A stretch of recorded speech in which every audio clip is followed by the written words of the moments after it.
उस दिन के मौसम ने जो कुछ हुआ उसमें बड़ा रोल प्ले किया।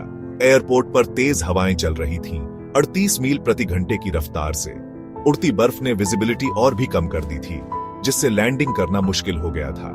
इन बुरे हालातों के बावजूद रनवे सूखा था, जिससे सुरक्षित लैंडिंग की थोड़ी उम्मीद थी। जैसे ही फ्लाइट 4819 ने लैंड करने की कोशिश की, हादसा हो गया। प्लेन जोर से लैंड हुआ और उसका दायां पंख रनवे से टकरा गया। इस टक्कर से केबिन में झटके लगे और पैसेंजर्स अपनी सीटों पर बुरी तरह से हिल गए। अब प्लेन कंट्रोल में नहीं था, वो रनवे से उतर गया और पलटने लगा। उल्टा होकर प्लेन टारमैक पर घिसटता गया और चिंगारियां आग में बदल गईं। इस हंगामे और डर के बीच फ्लाइट 4819 के फ्लाइट अटेंडेंट्स हरकत में आ गए। उनकी ट्रेनिंग, जिसमें उलटी लैंडिंग जैसी सिचुएशंस भी शामिल थीं, बहुत काम आई। केबिन धुएं से भर गया था और खिड़कियों से आग की लपटें आ रही थीं। फिर भी उन्होंने अपना आपा नहीं खोया और घायल और डरे हुए पैसेंजर्स को इमरजेंसी एग्जिट की तरफ गाइड किया। उनके तेज दिमाग और फैसलों ने कई जानें बचाईं। भाग 5, सच्चाई का पता लगाना, जांच शुरू। हादसे के बाद अधिकारियों ने इस भयानक घटना का कारण जानने के लिए तुरंत जांच शुरू कर दी। Transportation safety board of Canada या टीएसबी ने US national transportation safety board NTSB और फेडरल एविएशन एडमिनिस्ट्रेशन, जिसे एफएए भी कहते हैं, के साथ मिलकर जांच की जिम्मेदारी ली। उनकी बारीकी से की गई जांच में फ्लाइट के हर पहलू की जांच की जाएगी। प्लेन के मेंटेनेंस रिकॉर्ड्स से लेकर पायलट के काम तक सच्चाई का पता लगाने में कोई कसर नहीं छोड़ी जाएगी। भाग 6, जान बचाने वाली इंजीनियरिंग। इतने बड़े हादसे के बावजूद प्लेन में सवार सभी 80 लोगों का बच जाना हवाई जहाज के डिजाइन और सेफ्टी फीचर्स में हुई तरक्की को दिखाता है। CRJ-900 कई मॉडर्न हवाई जहाजों की तरह सेफ्टी को ध्यान में रखकर बनाया गया है।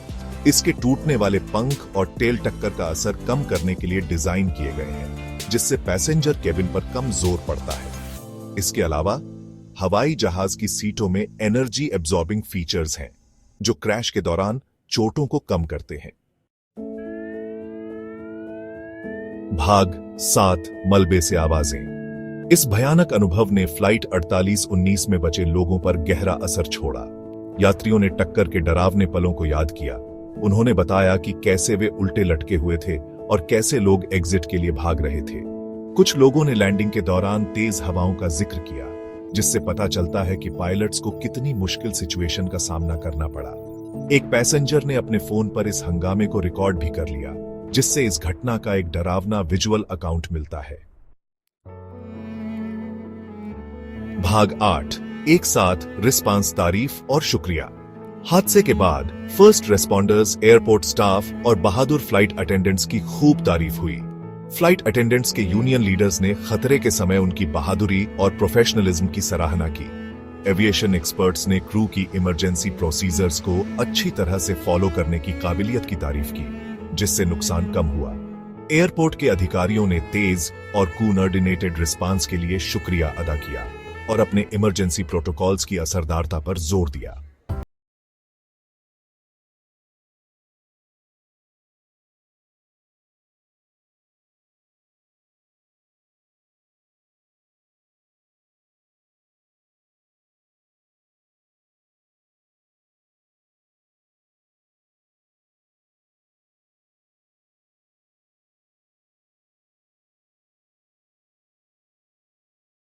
पायलट ट्रेनिंग और हवाई जहाज के डिजाइन में और सुधार होगा। मकसद साफ है, ऐसे हादसों को दोबारा होने से रोकना।